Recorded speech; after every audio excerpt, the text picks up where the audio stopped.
conducted every Wednesday between 11 a.m. and noon local time, unless there is severe weather in the area, in which case the test is postponed until Thursday. Again, this is only a test. There is no severe weather in the area at this time.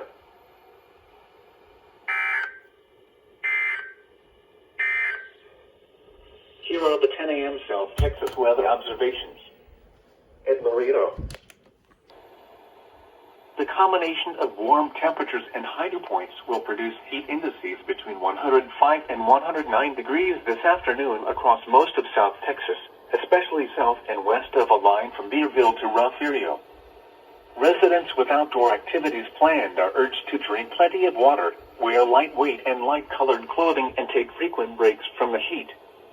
Young children and pets should never be left unattended in vehicles under any circumstances.